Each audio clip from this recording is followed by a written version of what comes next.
So ladies and gentlemen, let me start my speech with one story. Imagine this. You are in a classroom filled with laughter, noise, and chatter. Yet, in the middle of it all, there is someone who sits quietly in the corner, hoping to go unnoticed. That someone was my dear friend named Fauzan. So Fauzan was shy, introverted, and rarely spoke.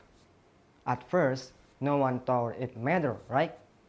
But little by little, his silence turned into an open door for cruelty.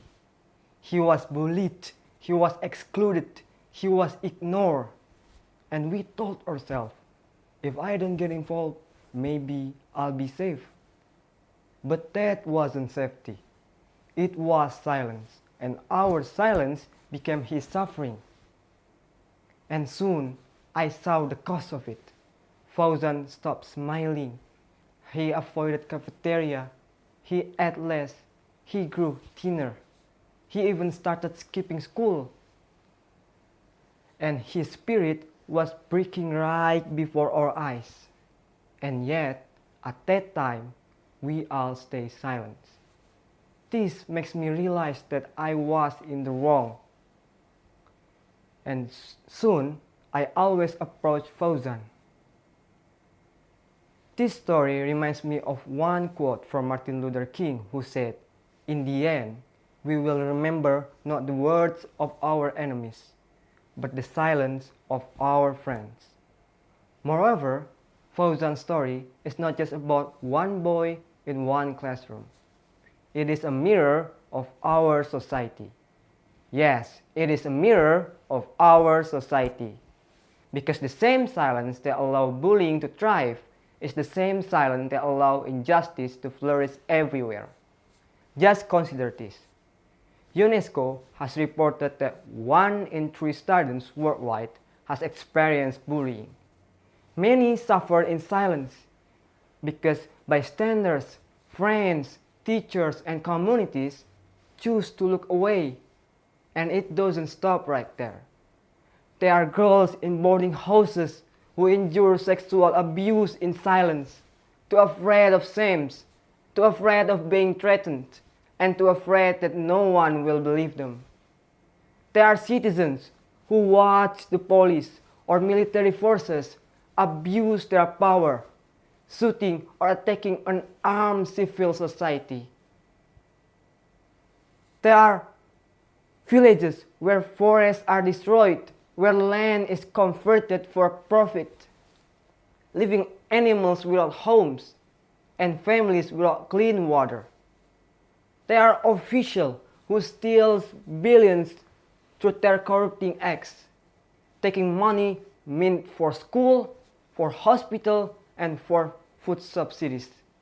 And yet, the crowd shrugs in silence. So let me say this clearly. Silence means allowing the bully to win, giving abusers their power, and betraying the weak and the voiceless. And the cost of silence is not just paid by the victim. It is paid by all of us.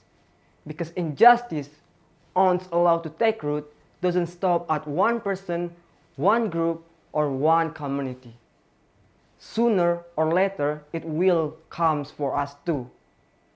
So ladies and gentlemen, in the world full of injustice, we must be bold enough to say, we cannot normalize silence, we cannot normalize cruelty, we cannot normalize corruption, and we cannot normalize the destruction of our environment. Because every time we ignore, we are watering the seeds of oppression. Every time we are silent, we are adding fuel to the fire. So silence is like a disease. It spreads, it infects, it kills hope. But the opposite of that is courage. Courage is the spark that ignites change. So what should we do now? Be vocal, be articulate. When one person dares to raise their voice, it will break the cycle of silence. When one person chooses justice over fear, it will inspire others to follow. When many voices come together, change becomes unstoppable. So even the smallest acts matter for Fauzan or any other victim of injustice, like a kind word, a hand of support, or even being there for someone who is being left out. These things may seem small to us, but for someone who is suffering, it means the world. So ladies and gentlemen, let us not be the generation that looks away and remember for our silence.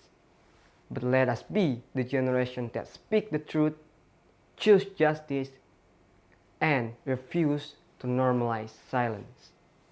Together, let us rise, let us speak, and let us break the silence. Thank you.